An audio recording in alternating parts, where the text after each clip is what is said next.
discussing the large-scale structure of the cosmos, astronomers sometimes say that space is curved, or that the universe is finite but unbounded. Whatever are they talking about? Now, we have width and length, but no height at all. Now, these little cutouts have some little height, but let's ignore that. Let's imagine that these are absolutely flat. That being the case, we know, us flatlanders, about left-right, we know about forward-back, but we have never heard of up-down. Let us imagine that into flatland, hovering above it, comes a strange three-dimensional creature which, oddly enough, looks like an apple. You know, pretending. I feel I am. Don't identify now with this I. There is space left for you beyond this I, which is the person. Be there, you see. The only space you have as I is not a person. You understand what I mean by this? Sometimes you think the only way I can be I is to be a person. Then we point out what the person is, that the personality, you can talk about personality, you can talk about your shape, your size as the body. All this you present and still is rejected. So that's not you.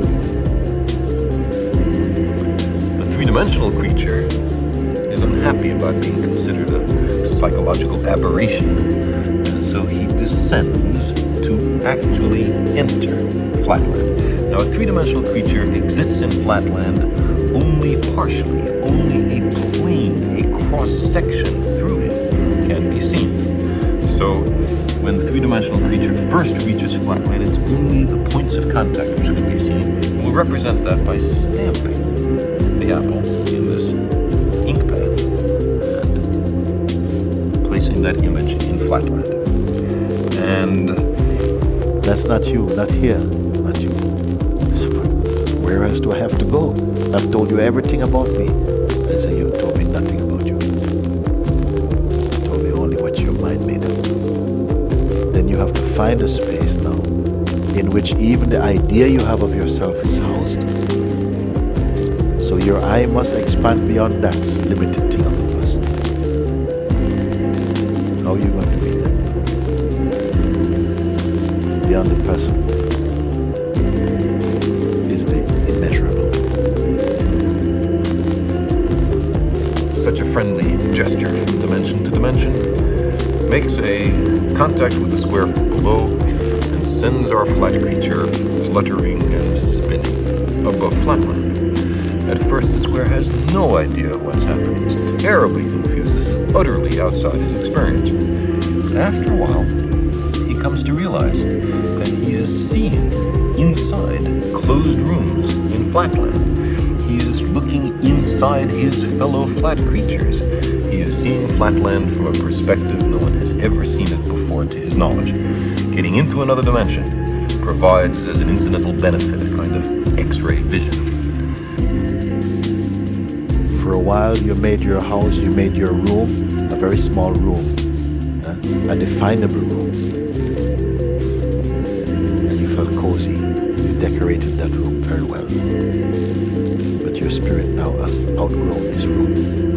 I can't live in this room now. This is why we keep moving from address to address. Because you get tired of this address. Then you move to another address instead.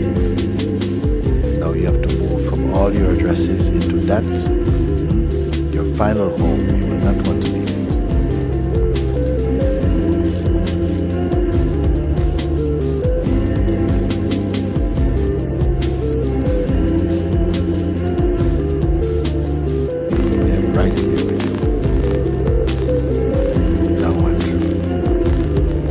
Now, if we look at the shadow of a three-dimensional object in two dimensions, we see that, in this case, not all the lines appear equal. Not all the angles are right angles. The three-dimensional object has not been perfectly represented in its projection in two dimensions. That's part of the cost of losing a dimension in the projection.